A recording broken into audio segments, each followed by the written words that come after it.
first speaker today is Ranjit Hoskoté. He comes from India, is a poet, cultural theorist, and curator. He has authored 30 books, including poetry collections, volumes of art criticism, translations, and studies in cultural history.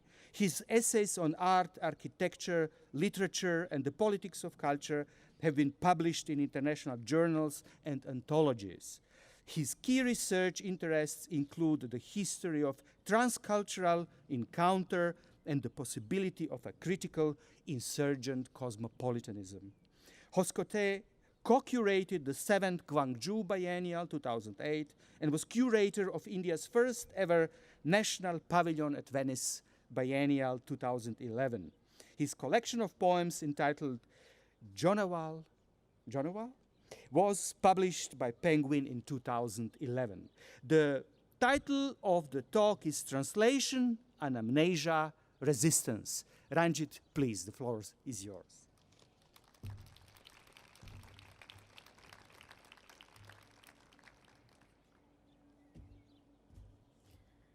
Thank you so much, Boris, for that very energetic, inspiring introduction, which really cuts to the heart of many of the questions and themes that preoccupy us. And I just want to say before I go on that it's always a marvelous experience to be back at the Haus der Kultur in der Welt, and I don't think I've ever had such a close view of the pregnant oyster in my life.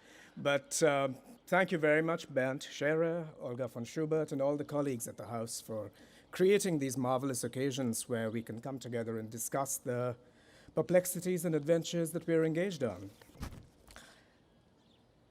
I've actually, for the last 2 weeks, been rereading one of my favorite books, which is a strange and uncharacterizable literary production called Third Factory, with which some of you are doubtless familiar. It was a book that the Soviet philologist, Viktor Shklovsky wrote at a later point in his life. And somewhere in the midst of this enigmatic production, he says, flowers are unreliable as opposed to botany. And I find this talismanic, this sentence, when we talk about questions of language and of translation. Because language, linguistic practice, translatorial strategies are like these flowers which are unreliable. Whilst botany, the theories that we try and map onto these practices, that kind of theoretical botany is reliable, but possibly it guides us away from what we need to look at. So with that cautionary note, I'm going to go into what I have to say. We have half an hour each, right, Boris? Half an hour, yeah, okay. I want to begin by, I realize I've said that several times, I want to begin, but I'm actually beginning this paper now. For biographical reasons, because I grew up in a highly multilingual family and belong to a diasporic ethnic group that has moved from one place to another various times in the last several centuries. There has never been a time when I wasn't aware of translation in a very deep, experiential, and existential sense. It was never for me an academic practice. It was never for me something that I came to later. I knew it as a child. I lived interlingually. I still live interlingually. And it's that kind of awareness, as well as the artisanal approach of a poet and a translator, that I want to try and bring to this.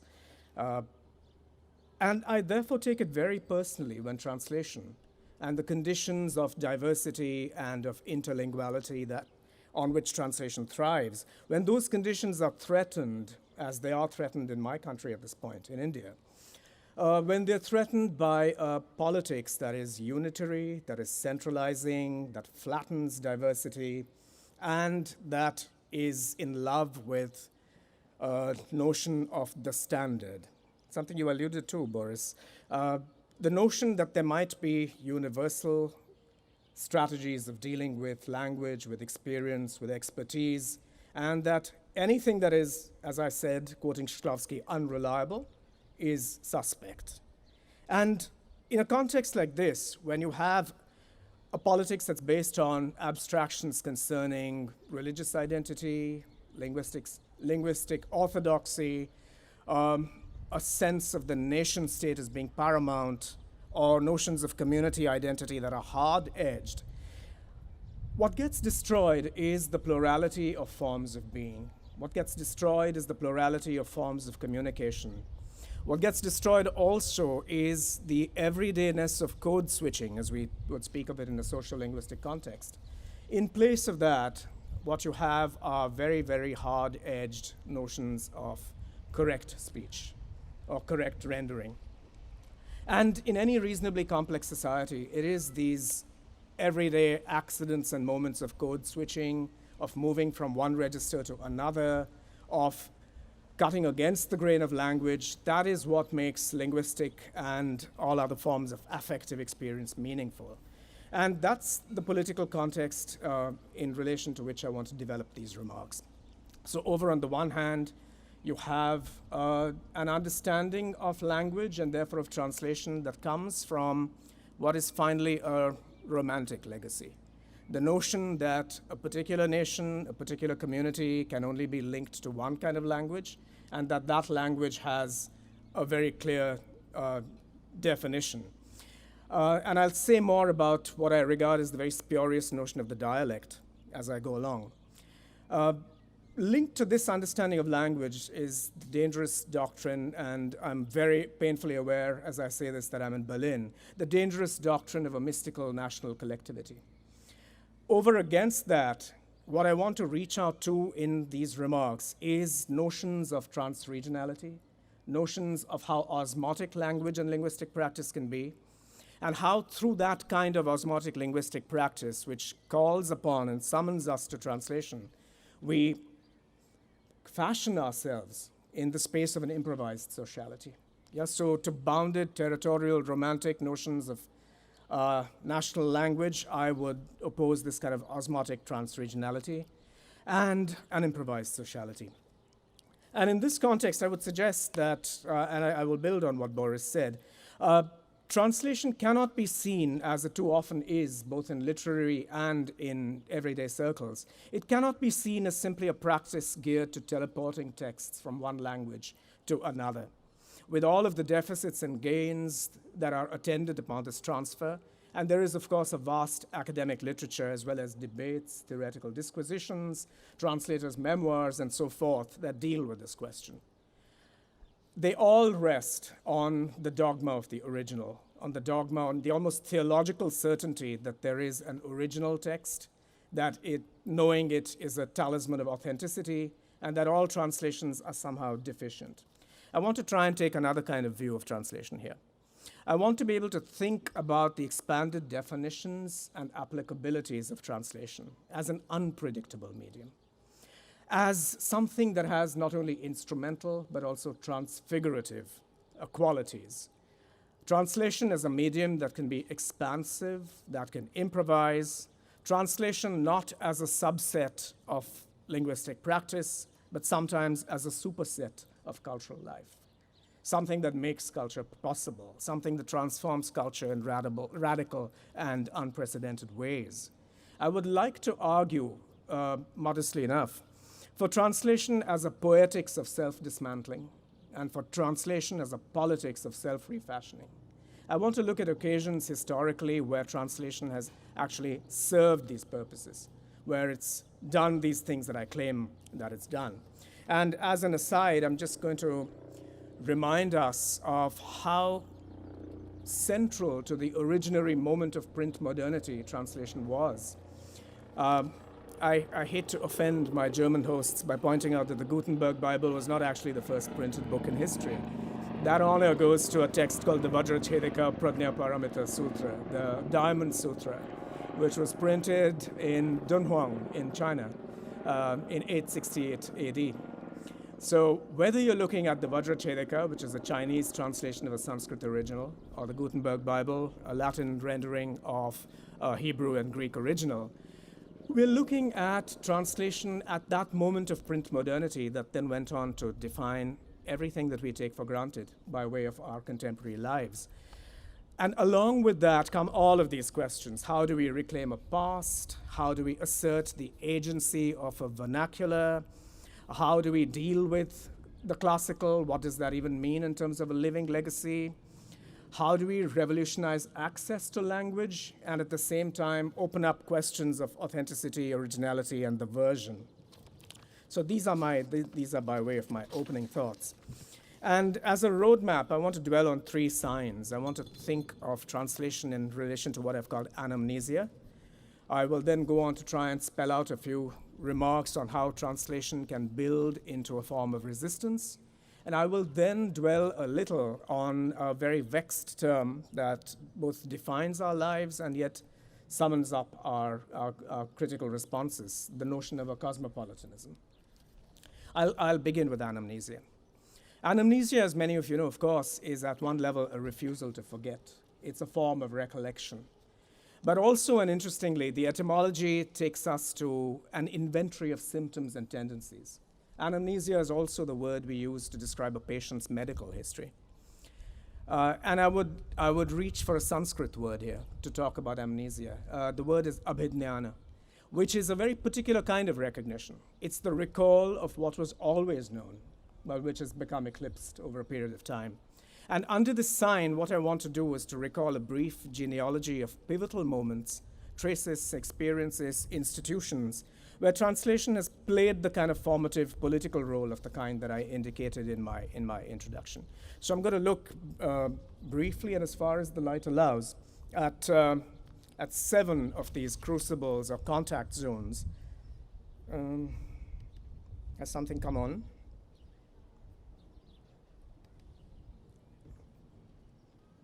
Okay. If you're looking at what I'm looking at, that should be the title page of the Vajrachedika, the first printed book in history from Dunhuang. And I have this there as a way of invoking the kinds of transcultural transactions, encounters, and collaborations that took place in what Aurel Stein, the Hungarian-British explorer and scholar, called Serindia, a border zone. And I hesitate to use the word border zones because borders are centers of their own. The area that drew on Central Asia, India, Persia, and China. It was an interface zone between Mahayana Buddhism and Imperial China. And it was there that a translator, a Kashmiri translator called Kumarajiva, translated some of the longer Mahayana sutras into Chinese. And they're called the Vaipulya Sutras, the long sutras, of which the Vajrachedika, the Diamond Sutra, is one. When you look closely at this particular moment, you find that a number of these long sutras don't seem to have originals in Sanskrit. And this is conventionally put down to the notion that these were destroyed over long periods under conditions of invasion and so on and so forth.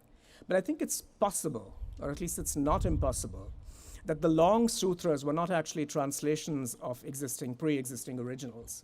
They were very probably developed in relation to the translator's sense of the recipient culture, the notions of what a doctrine might need to acquire in terms of an aesthetic context in which to extend itself. So the kinds of rich, even Baroque descriptions that you have in the Vaipulya Sutras have less to do with the austerity of Buddhist doctrine and more to do with what might have made sense to an imperial culture.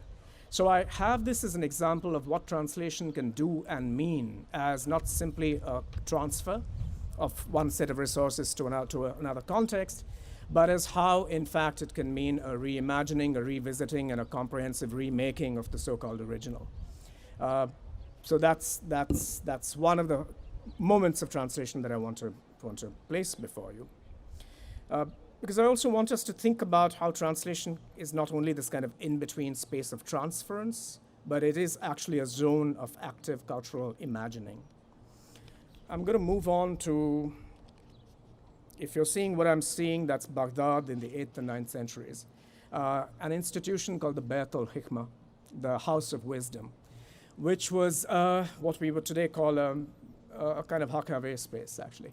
A space of research, of collection, of translation, of dialogue among scholars coming from different kinds of disciplines and backgrounds. It was sustained by the Abbasid Caliphate, specifically by Mansur and by Harun al-Rashid, who were its patrons. And For me, this moment in the history of translation is crucial because it tells us about the afterlives and rebirths of texts, which moved from the Sanskrit and the Greek into Arabic translation, and then began a long journey that went across North Africa to Al-Andalus, the Mediterranean, and made their way here to Europe. That is how the Jatakas and the Panchatantra from the Sanskrit, story cycles, as well as medical, I spoke of Anamnesia as a patient's medical history. It was also through the Beit al-Hikmah, for instance, that Sanskrit medical treatises by Charaka and Sushrota, for instance, made their way through the Arabic into North Africa and into Europe. Likewise, Plato, Galen, Aristotle, Pythagoras, what is conventionally seen as a natural and normalized European inheritance, but which actually didn't even exist in Europe for centuries. It came, if you will, back, or rather came to modern Europe through this institution. It also sustained an efflorescence of Islamic science, philosophy, and inquiry. Names like Al-Razi, Al-Kindi, Al-Khwarizmi, which are probably lost today, were beneficiaries and participants in an institution like this, as later were Ibn Sina and Ibn Rushd, Avicenna and Averroes. So for me, this moment in the history of translation speaks of how institutions of sharing and collaboration and inquiry can be built in ways that far exceed this mandate of translation as a somehow simple business of hydraulics. That something else is going on here. There is, take translation away from this institution and this narrative, and a considerable part of our cultural subjectivity simply disappears. It is this kind of crucial and seminal nature of translation to which I want to point. I'm going to take that narrative further to Toledo in the 12th and 13th centuries. This is the school of translators, which was sustained again in conditions of antagonism and conflict, which is usually the narrative you hear from this period in the history of Iberia. Alongside that antagonism and conflict, as many of you undoubtedly know, were also immense histories of collaboration, of convivencia, of living and working together apart from and past difference. So at an institution like the School of Translators, the Baghdad story went one step further, that Arab learning came into Latin through team translations. And those teams of translators brought together radically dissimilar people, Arabic-speaking Jews on the one hand, and Christian scholars who were, of course, Latin specialists. And I begin to wonder what it might have been like for these people with their very different customs, dietary preferences, religious convictions. What was it like to come together in a space and pick up on texts that came from yet more distant places? In what ways did translation in Toledo in this moment, for instance, produce things that were not predictable from the starting points? It's that unpredictable excess that translation produces that I would like to emphasize in this context. From this kind of culture also emerged figures like Musa ibn Maimun al-Qurtubi, who for obscure reasons is called Maimonides, a name he never bore in his life. And it reminds us that it was in this context of translation, for instance, that you could have a foundational text of modern Judaism that was written in Arabic. Given our present politics, it seems almost impossible to imagine a time when this is exactly what happened. This is a historical fact. Once again, what role does translation play in sustaining these kinds of this simultaneous antagonism, conflict, difference, as well as these moments of high convergence and collaboration?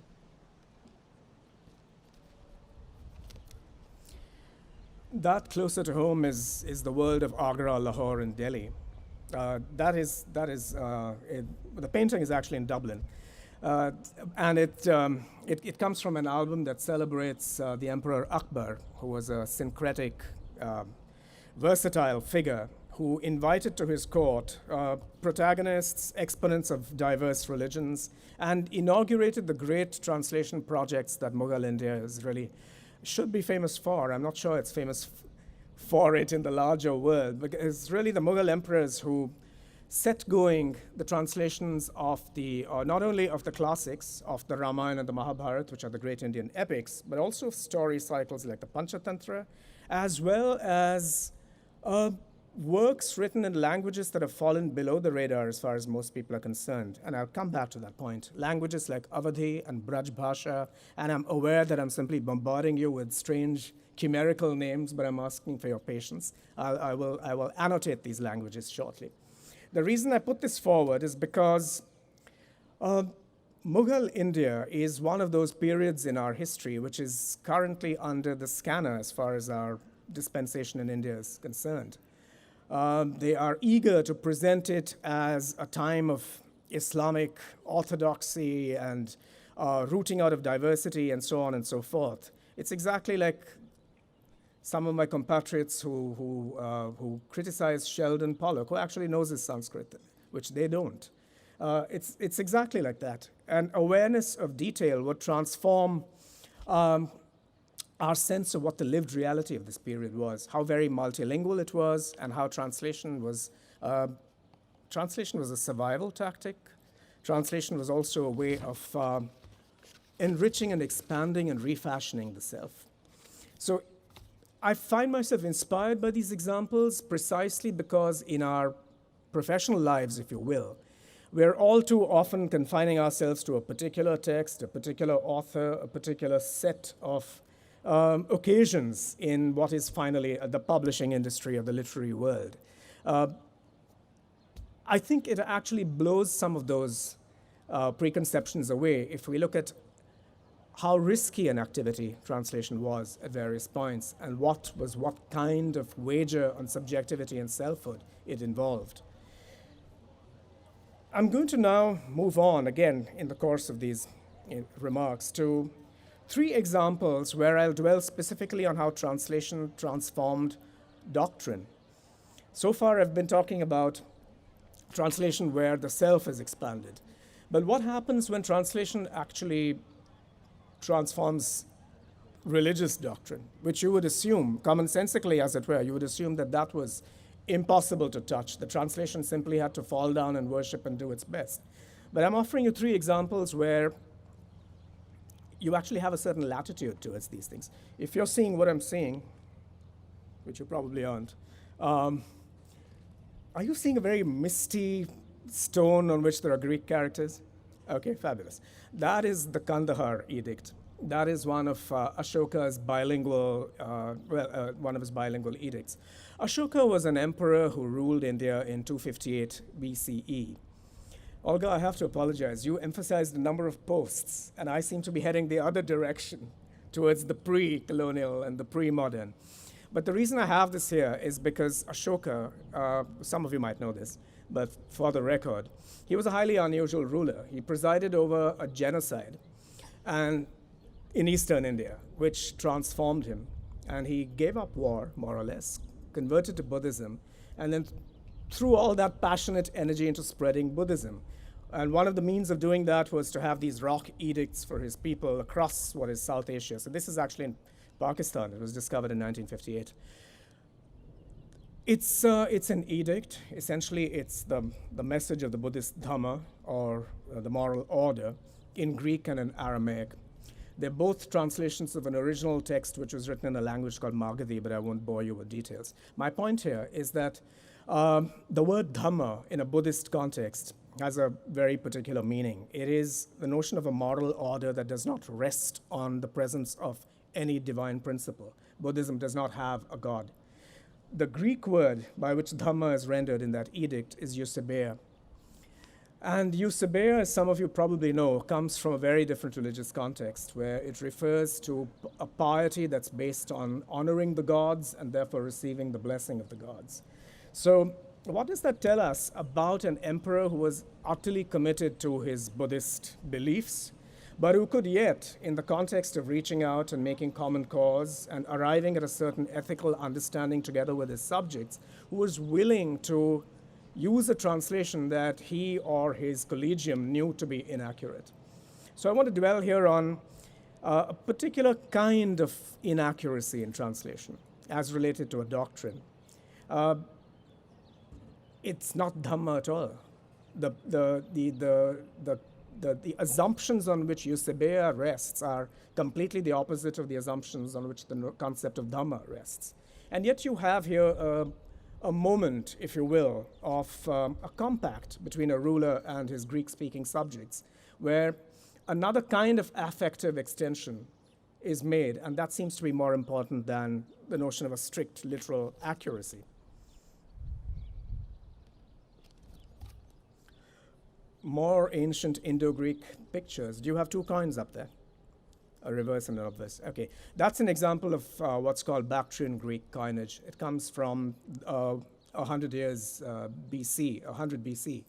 And for me, this moment in northwestern India is extremely intriguing and interesting because it's a moment where different languages, different religious conceptions come together. And just as Dhamma and Eusebeia come into a certain kind of asymmetric relationship, you have very new conceptions of kingship coming into play through the legends on these coins.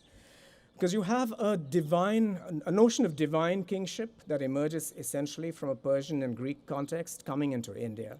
And you have arising from the cults that are reflected in these coins, the notion of a Tratara, a savior. It's rendered as Mega Sota on some of these coins, the great savior. You have a notion of soteriology that does not pre-exist in Indic religion. And it comes in here, and it gets mapped through, it's just a coin in a collection somewhere, but it reminds us of these tumultuous changes where what we have as a residue of translation tells us about these incredible changes and transformations in religious life, in intellectual frameworks, and how it was through language, through coming together of incompatible ideas in language, that you have something else, a third thing, which is really not, it does not pre-exist. So how does translation allow people to make that kind of radical leap is something I would dwell on as well.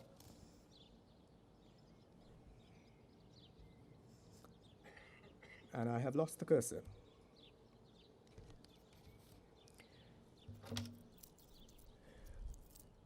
Another coin, which comes again from a period that is today highly contested in the Indian public sphere. This is a coin from 1128, from the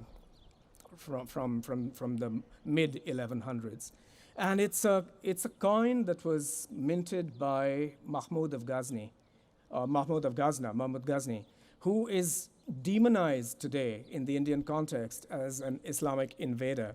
I'm asking you to take all this terminology in heavy quotes, because the closer you look at the detail of all of this, the more you realize that you're looking at people who were complex, who were cosmopolitan in their own strange way, and who were willing to exercise different kinds of latitude. So the person who's remembered as a tyrant today actually minted this coin, which has on one side of it a Sanskrit rendition of the Kalima, which is the Islamic profession of faith. So in India, this man is viewed as an oppressor of Hindus. What the coins tell you is quite another story. That it actually is the Islamic profession of faith with one important shift. The Sanskrit goes, Avyaktam Ekam Muhammad Avatara Nrupati Mahmud. The first two terms in that are, there is no God but God, and Muhammad is his. In the Arabic, as some of you know, the word is Rasul, messenger. In the Sanskrit version, it's Avatara, which is not Rasul. Yeah. Okay? So instead of Muhammadur Rasulillah, it says Muhammad Avatar. That is heresy in Islam, as many of you undoubtedly know. So what was a ruler who identified himself as a protector of Islam, who was remembered as an oppressor of Hindus, doing with this heretical legend on his coins? And again, this invites us to this compelling shift, invites us to think about what kind of catalytic role translation plays at moments like this. It's a mistranslation, but with a reason. The Sanskrit word duta, which is messenger, which would be Rasul in Arabic, cuts no particular ice in terms of prestige in a Sanskrit context. It simply means minion. So the idea of the prophet as minion would be meaningless to Mahmud of Ghazna's new subjects. So he had to reach for a theological concept that had that kind of prestige, even if it had nothing whatever to do with Islamic theology. The avatar, as many of you know, is the worldly manifestation of a great divinity. So you have, for me, this is an incredible collusion, not a collision of cultures that takes place here. And again, it's a small example, it's just a coin sitting in a museum somewhere. But I like to think of it as a moment where translation plays this kind of catalytic role in establishing affective connections that actually have very little to do with whatever propaganda a translation is supposed to convey. And in the 5 minutes that I have, I'm going to move on very briskly. There seems to be heaps more to say, but I'm going to save it. I'm going to focus really on one example here to talk about translation as resistance. So far, I've offered you examples of translation under the sign of anamnesia. I'm going to simply discuss very, very briefly, packing in several hundred years of history. I'm going to discuss this notion of the official language or the mother tongue in an Indian context. And I'm going to try and unpack it to demonstrate how this dogma has actually generated a linguistic impoverishment. And that linguistic impoverishment goes together with and is related to other forms of diminution of cultural subjectivity and citizenship in India. And that's the focus of my inquiry briefly. Sheldon Pollock, whose work is doubtless familiar to many of you, in his marvelous book, The Language of the Gods in the World of Men, which is a study of what he calls the Sanskrit cosmopolis, which is the transcontinental reach of a language that originated in India, which is thought to be a scriptural language, but actually is very, very rich in secular and other applications. In the course of this, Pollock points out that South Asia traditionally has had an emphasis on multiple first language capabilities. Most South Asians before modernity, whenever you want to assign modernity, and today, actually have multiple first language capabilities. The notion of a mother tongue, even that word, did not exist in any Indian language until the encounter with the colonial encounter and the access to Romanticism and its particular doctrines. What modern India, what post-colonial India has done in a certain way is to commit itself to a divisive and depleting politics of language by enshrining the idea that various regions are wedded to various languages, so the country is divided into linguistic states, and in each of those linguistic states, the language is enshrined in a so-called official standard. And all variations on it are somehow seen to be stigmatized, often as dialects. And my blood boils when I hear that word dialect, because it is largely meaningless. And I'm going to focus this on Hindi, which is one of the official languages of India. Because it's a cautionary tale about how this kind of thinking about language can not only produce violence between languages, but can also produce violence within a language. So the Hindi, that is the official language of India today, is a highly Sanskritized 20th century production. It arises from the work of theoreticians through the latter half of the 19th century who wanted, on the one hand, from a Hindu majoritarian point of view, to purify the language of Arabic and Persian influences. So they characterized Urdu or Hindustani as something to be set at a distance.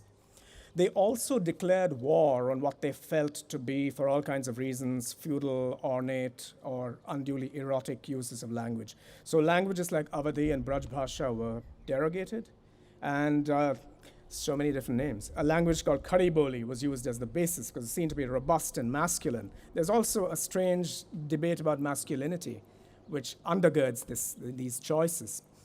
What that has done is actually to take away from our consciousness the notion that the languages that fed into Hindi were not a hierarchy ranging from the standard to the dialects. They actually were a continuum. And they were a continuum that produced great literature. And people say this without contradiction. They describe Awadhi as a dialect, and they forget that Awadhi produced great works of literature, like the Ramcharitmanas. They characterize Braj Bhasha as a dialect. They forget that there's a vast body of literature across the country written in that language. So how do you derogate and dismiss entire languages and literatures because you're so committed to your notion of language as arranged in some kind of normalized, naturalized hierarchy? So I would argue that as translators, we should constantly be aware of how most language families are continua. And as we range across the spectrum of these linguistic choices, it enriches us, it does not constrain us. And I'm going to end really with having lamented this loss of texture and granularity and the death of languages in India. I'm going to pin this to a very particular example. Over the last 2 years, this is a matter of policy. Over the last 2 years, India has been discussing, that is to say, the Indian government has been discussing a draft Forest Act. And when forestry is talked about in India, what the government has in mind is really plantation-style forests. It does not refer to any kind of natural proliferation. It refers to the planting of forests in a very aggressive kind of way. So on the one hand, you have this plantation-style notion of forests, which does not recognize wetlands, swamps, grasslands, deserts as being part of this natural order at all. All of those are natural forms that have to be destroyed or tamed, as the word goes. Over against that, I would place the linguistic fact that we are losing languages that had rich, precise, and granular vocabularies for each one of these natural forms. There were many, many words in Rajasthani, for instance, for kinds of rain, for kinds of desert. All of this is vanishing. And the death of those vocabularies is intimately linked to the kind of unitary, monolithic forms of governance and exploitation and extractive governance that we are committing ourselves to. So I want to end by reminding us that these questions of language and translation that we're thinking about are not merely personal choices. They are not confined only to texts. They also have to do with very, very large-scale questions of how we participate in a larger polity. Thank you very much for your attention.